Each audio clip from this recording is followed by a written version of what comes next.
Rentachintala Bharatiya Janata party 45వ ఆవిర్భావ దినోత్సవం సందర్భంగా రెంటచింతల భారతీయ జనతా పార్టీ నాయకులు యుగుటూరి రాజశేఖర రెడ్డి ఆధ్వర్యంలో చలివేంద్రాలు ఏర్పాటు చేయడం జరిగింది.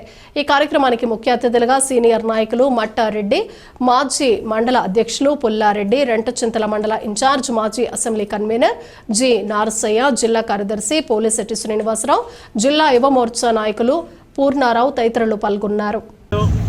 శ్రీ గుటూరి రాజశేఖర రెడ్డి గారి ఆధ్వర్యంలో నేడు రెంటచింతల పట్టణంలోని ప్రధాని కూడలలో 2 చలివేంద్రాలను ఏర్పాటు చేయడం జరిగింది.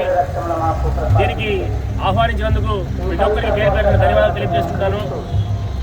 మానవ సేవే మాధవ సేవ అనే నినాదాన్ని రూపకల్పన చేసుకుంటూ ప్రజలకి సేవ చేయాలనే ఉద్దేశంతో రాజకీయాల్లోకి వచ్చి ఇటువంటి ప్రజాసేవ మంచిరెడ్డి చలివేంద్రాలు ఏర్పాటు చేసి ప్రజాసేవ చేయడం నూతనమైన కార్యక్రమం.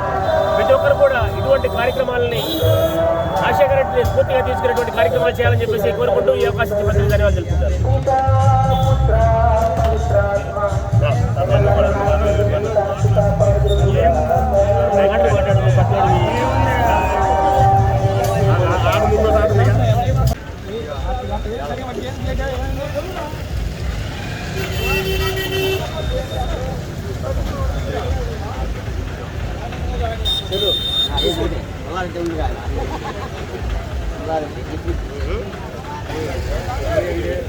పిల్లన్నప్పుడు మన ఏంది రంగు పిలిచేది పెళ్ళి అయింది మరి ఫ్రెండ్స్ ఇప్పుడు పిలిచేది ఎందుకు లేదు పిలిచిండు రాత్రి పిలిచి కనపడుతుంటే